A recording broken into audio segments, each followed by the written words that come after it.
Praise the lord, hallelujah. क्रिस्त में मेरे प्यारे भाई और बहनों, शांति भवन रिट्रीट सेंटर बटाला पंजाब से प्रभु की छत्र छाया में आप सबका स्वागत है। हालेलुया। मेरे प्यारे भाई और बहनों, कितनी बड़ी बात है, कितनी आशीष की बात है कि प्रभु हर प्रभात में हमें एकत्रित कर रहा है, अपने वचनों से हमारा पालन पोषण करता है, हमारा संचालन करता है, हमें संभालता है। हम प्रभु का धन्यवाद करें। आराधना एवं स्तुति के साथ आज के इस छत्र छाया प्रार्थना में हम बड़ी भक्ति के साथ भाग ले। हालेलुया।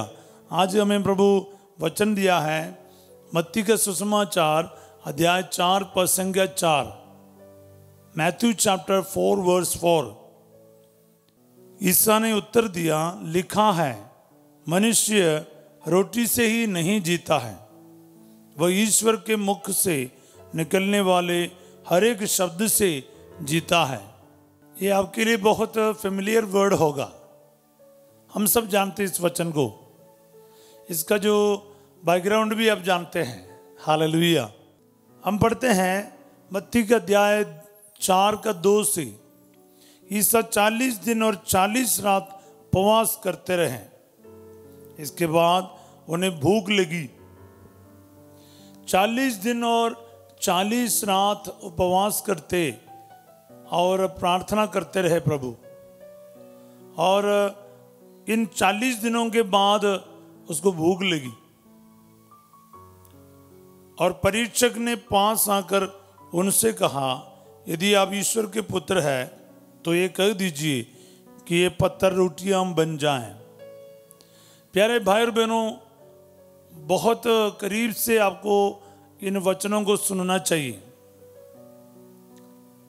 जब आपको भूख लगते हैं, जब आपको ऐसे परिस्थिति आते हैं जहां पर आप कमजोर हैं, जहां पर आपको थोड़ा मुश्किल लग रहा है, वहां पर शैतान अटैक करता है। हालेलुया। इसलिए शैतान से और उनके तरीकों से हमें सावधान रहना चाहिए।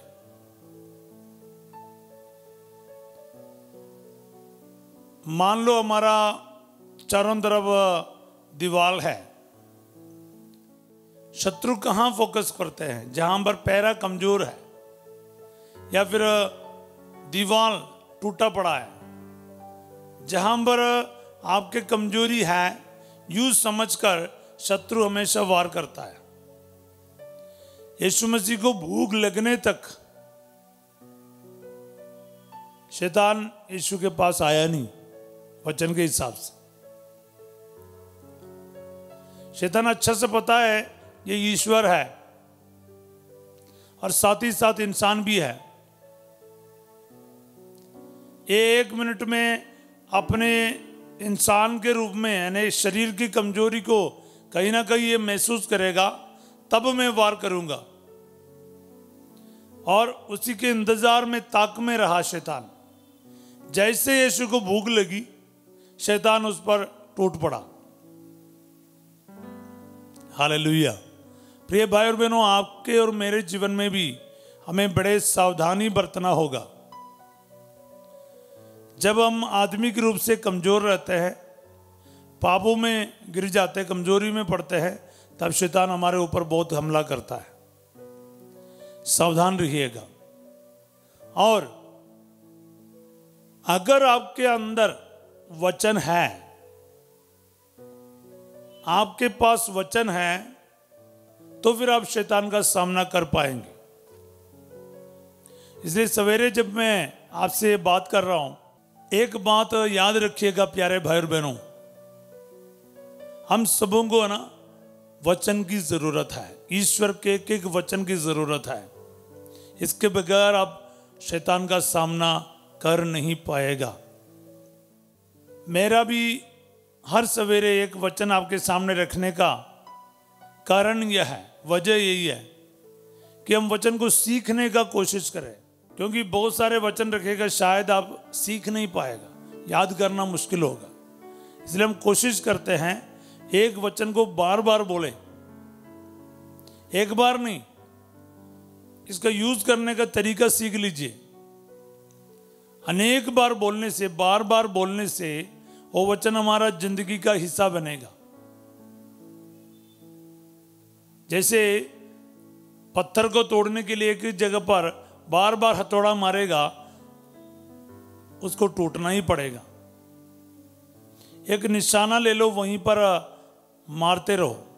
तो इसी तरह एक वचन को हम बार बार बोलेगा, उस वचन की शक्ति आपके अंदर काम करेगा तो करेगा, और उससे दुश्मन को तकलीफ होगा, परेशानी होगा, शैतान को भागना ही पड़ेगा। हालेलुया।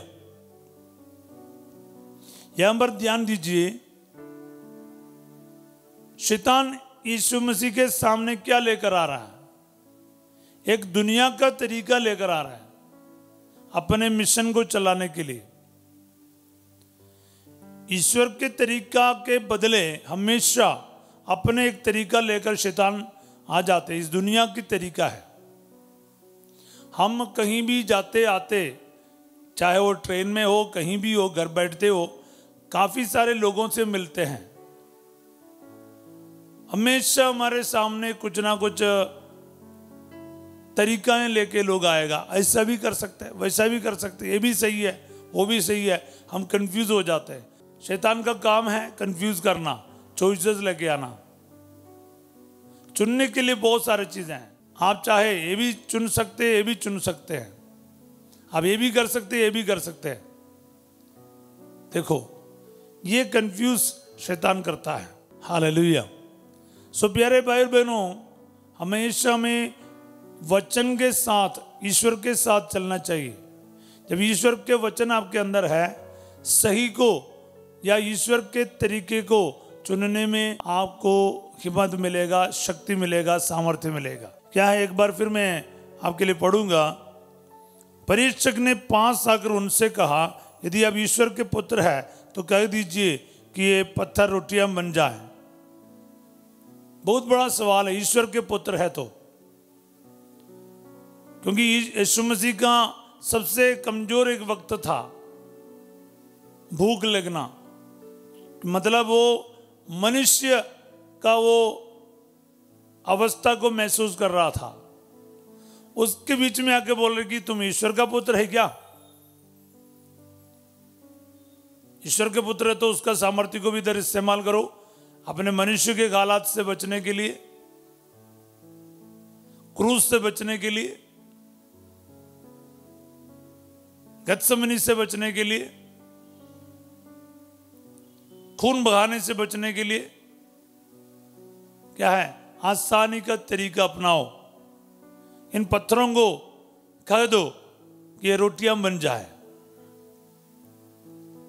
तो यीशु मसीह इतना बड़ा एक प्रलोभन का, टेस्ट का, परीक्षा का सामना कैसा करता है?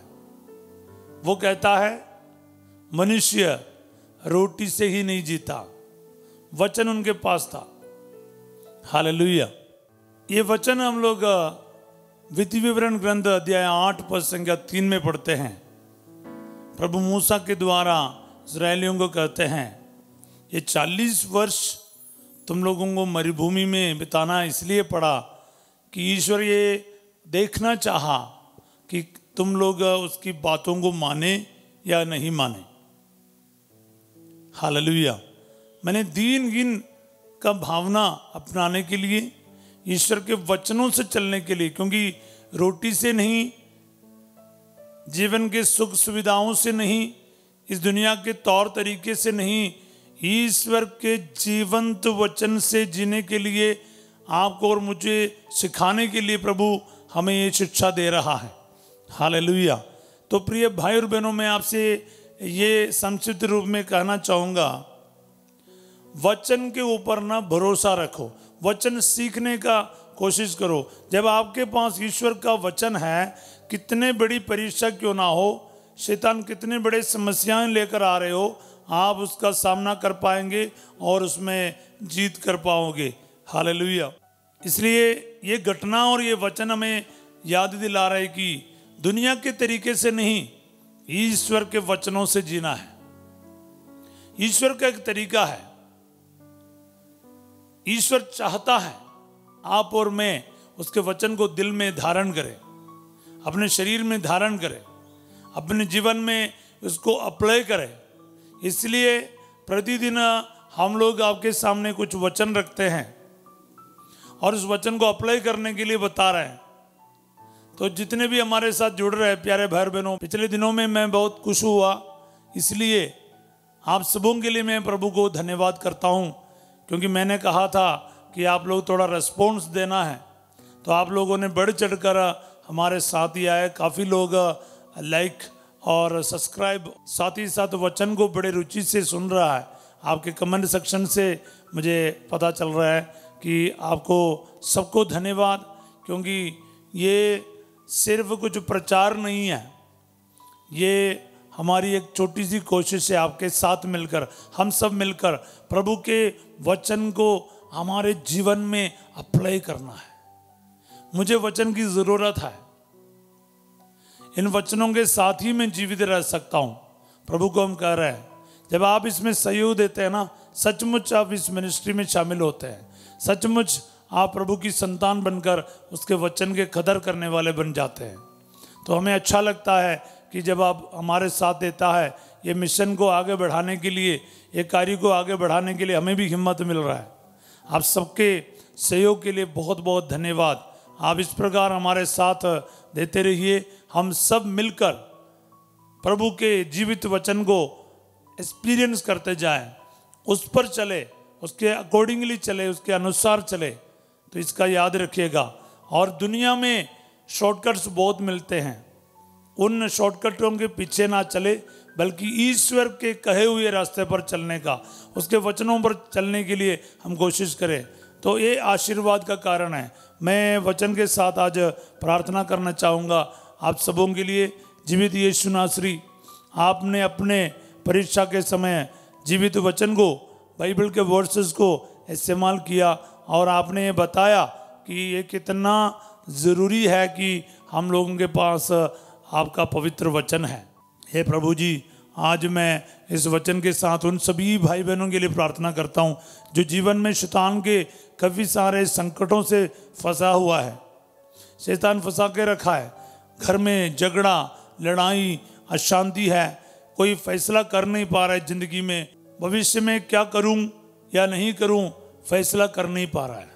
प्रभु जी, इनको आज आपके इच्छा के अनुसार, वचन के अनुसार सही रास्ते को अपनाने की कृपा दे, सही भविष्य को अपनाने की कृपा दे, सही फैसलाएं करने की कृपा दे। साथ ही साथ प्रभु जी, शादी के लिए और पुरोहित बनने के लिए, एक सिस्टर बनने के लिए, या फिर प्रभु जी जीवन साथी को तलाक देने के लिए सोचते हैं, कई प्रकार की ऐसी बातों में रहते हैं, या एक और बच्चा हो या ना हो, हमारे पास 2 बेटियां हैं, क्या करें, ऐसे मतलब कई सारे जगह पर है, ये नौकरी में आगे बढ़ूं या छोड़ दूं, या इस जगह पर मैं काम करूं नहीं करूं।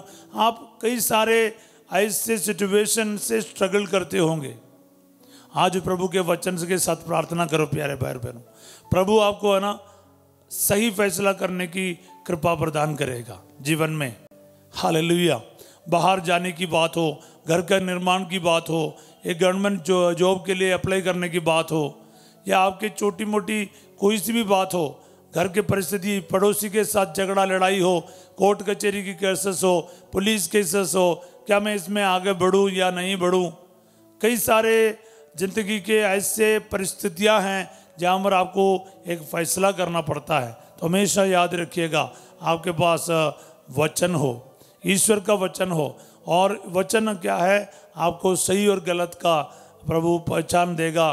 पवित्र आत्मा, प्रभु की आत्मा वचन के साथ साथ मिलकर आपके साथ काम करेगा और आपको सही मार्ग पर आगे बढ़ने की कृपा प्रदान करेगा। शैतान के सारे षड्यंत्रों से, खिलाओं से, उनकी योजनाओं से प्रभु आपकी रक्षा करेगा। आज के दिन हम प्रार्थना करें एक दूसरों के लिए, और प्रभु के एक एक वचन को जानते हुए उसमें आपका भी सहयोग आप देते रहिए। और आज मैं इस वक्त प्रार्थना करता हूँ, हर बीमारी से, हर परेशानी से, हर हॉस्पिटल केसेस से, ब्रेन ट्यूमर हो, लिवर का प्रॉब्लम है, हार्ट का मरीज है, और डायलिसिस का पेशेंट्स है, गुर्दे के मरीज है, यूट्रस में प्रॉब्लम है, कमर दर्द है, हाथ पैरों में तकलीफ है, जोड़ों में तकलीफ है, हड्डियों में प्रॉब्लम है, न्यूरो प्रॉब्लम्स है, आपके सिर से लेके पाँव तक का कितने भी शारीरिक प्रॉब्लम है, और साथ ही साथ मानसिक दबाव है, पारिवारिक समस्याएं हैं, शराब नशे के जैसे प्रभु जी कई सारे समस्याएं हैं, आर्थिक समस्याएं हैं, बच्चे के वरदान के प्रॉब्लम है, एक शादी के फैसला की बात है, आपके रिश्ते से लेकर प्रॉब्लम है, जो भी आपका फैसला करने का एक सिचुएशन हो, आज प्रभु की आत्मा अपने वचन के द्वारा आपको सशक्त बनाए और आप उचित फैसला कर पाए। ये दुआ मैं करता हूँ अपने प्रभु यीशु मसीह के द्वारा, आमीन। प्रभु आप लोगों के साथ हो। सर्वशक्तिमान ईश्वर पिता, पुत्र और पवित्र आत्मा आप सबको अपना आशीर्वाद प्रदान करे, आमीन। प्यारे भाई बहनों, वचन के साथ रिश्ता बनाइए, बार बार इसको दोहराइए, इसको लिखते जाइए और दूसरों के साथ शेयर करते जाइए। याद रखिएगा, आज रात 8 बजे संध्या का आशीर्वाद प्रार्थना में फसीजो आपके साथ होंगे, और कल सवेरे ठीक 5:30 बजे हम फिर मिलेंगे प्रभु की छत्रछाया प्रार्थना में। तब तक के लिए प्रार्थना करते रहिए, वचन का इस्तेमाल करते रहिए, हमेशा वचन के साथ अपना रिश्ता तगड़ा बनाते जाए। और आप सबों को मैं एक अच्छा दिन का कामना करता हूँ। Have a wonderful day. God bless you all.